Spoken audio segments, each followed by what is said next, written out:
안녕하십니까. 열린 요양보호사 교육원 장희연 강사입니다. 이번 시간에 지난 시간에 이어 요양보호 관련 기초지식 8분 요약, 노화에 따른 변화와 질환 두 번째 시간 호흡기계 살펴보도록 하겠습니다. 지금부터 살펴보실게요. 국가고시 대비 요양보호 관련 기초지식 오늘 두 번째 시간인데요. 노화에 따른 변화와 질환, 호흡기계의 특성 한번 살펴보도록 하겠습니다. 첫 번째 나와 있는 내용은요. 폐포의 탄력성이 저하된다는 거예요. 오른쪽에 그림 한번 보실게요. 네, 여기 사진에는 모세혈관이 지나가고 있고 그리고 폐포, 화파깔이라고 하는 폐포가 보이고 있죠. 탄력성이 저하가 되면 어찌됐건 그 가스 교환 능력이 떨어지는 그런 상태가 되시죠. 폐활량은 어떨까요? 감소가 됩니다. 한번 내쉬고 들이마시는데 500ml 정도 이 용량이 되거든요. 그런데 성인의 한 2분의 1 수준으로 떨어지게 됩니다. 자, 호흡 근육은 어떻게 될까요? 위축이 되고 근력도 약화가 되십니다. 기침 반사는요? 네, 감소되시죠. 섬모 운동은요? 네, 역시 감소됩니다. 섬모 운동이 감소됨에 따라 기관지 내 분비물은 어떨까요? 네, 역시 증가가 되기 때문에 이 호흡기계 특성이 이런 내용이 있다라고 보시면 되겠습니다.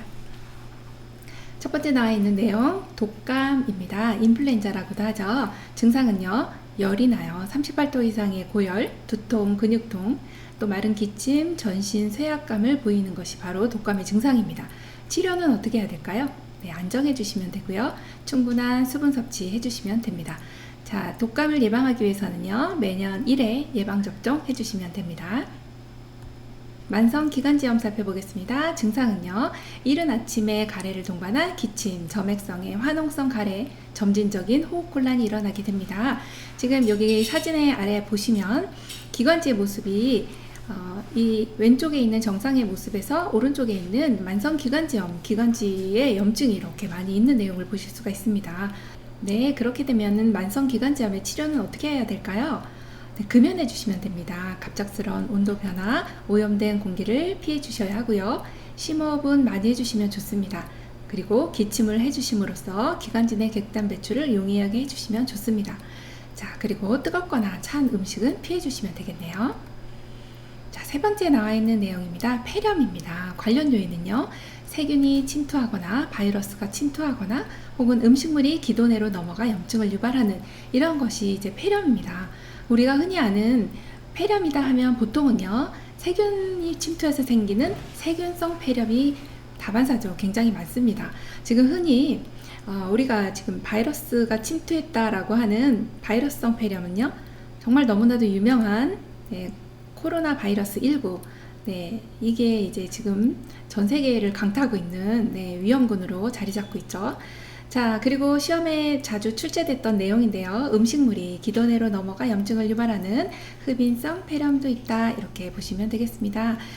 그림 왼쪽에 사진을 잠깐 보시면 폐포 내에 이 염증이 꽉 차서 가스 교환이 일어나지 않게 되는 그러한 상황이 바로 폐렴이다 보시면 됩니다. 폐렴의 증상은요, 감기 증상하고 흡사합니다. 자, 두통, 근육통, 고열, 기침, 흉통, 호흡곤란, 화농성 가래를 보입니다. 치료는 어떻게 해야 될까요? 환절기 이전에 폐렴, 구균 예방접종 해주시면 예방이 되겠네요. 그리고 세균성 폐렴은요, 세균이기 때문에 항생제로 치료가 가능하다 보시면 됩니다. 자, 네 번째 천식입니다. 관련 요인은 뭐가 있을까요? 비염이라든지 꽃가루, 진먼지, 진드기, 곰팡이 등이 있고요.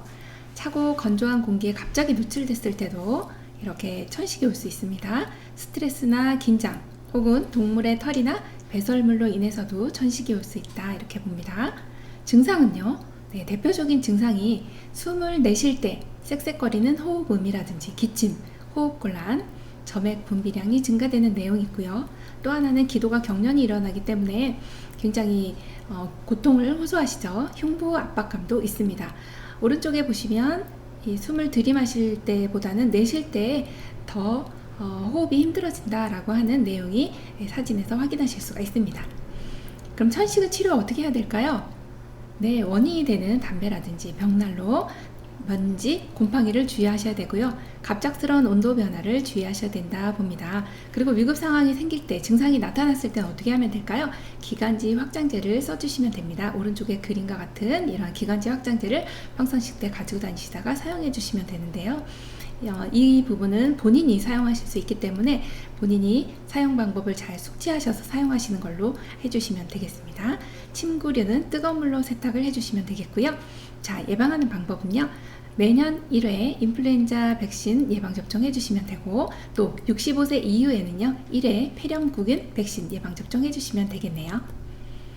자, 5번째 폐결핵입니다. 관련 요인은요, 결핵균이 호흡기를 침범해서 오는 감염이다, 이렇게 보시면 되겠습니다. 면역력이 저하됐을 때도 올 수 있고요, 만성 질병이 악화됐을 때도 올 수 있다.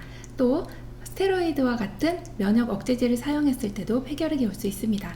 우리나라 폐결핵은 OECD 국가 중에 1위로 지금 부동의 1위로 자리 잡고 있죠. 그래서 폐결핵은 사진 잠깐 보시면 왼쪽에 있는 엑스레이는 가슴 흉부 사진인데요, 정상이고요. 오른쪽에 있는 사진을 보시면 폐결핵이 침범되어 있는 그러한 결핵균이 침범돼서 폐결핵이 온 사진이라고 보시면 되겠습니다. 증상은요, 초기에는 대부분 무증상이에요.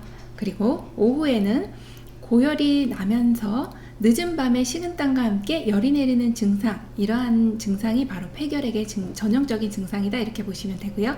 피로감이나 식욕 부진, 체중 감소 등이 있을 수 있고요. 또 특징적인 내용은요, 2주 이상의 기침과 흉통, 점액성, 화농성 객담이 있다는 것이 특징적인 증상으로 보시면 되겠습니다.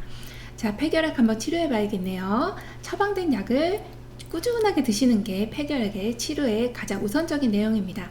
혹시 처방된 약을 중단하거나 줄여서 드시면 안 됩니다. 왜 그럴까요? 항생제 내성으로 완치가 힘들어지기 때문에 그렇습니다.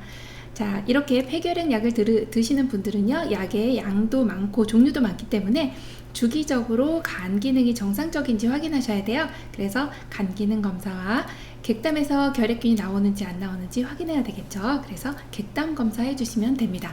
자, 우리 요양보호사님, 결핵 전파가 우려되는 대상자를 돌볼 때요, 보호장구를 반드시 착용해 주시면 되겠습니다. 네, 이번 시간은 지난 시간에 이어서 2번째 시간 호흡기계 질환 살펴봤습니다. 요약 정리해드렸으니까요, 잘 참고하셔서 모두 시험에 합격하시기 바랍니다. 도움이 많이 되셨다면 구독과 좋아요 부탁드립니다. 수고하셨습니다. 감사합니다.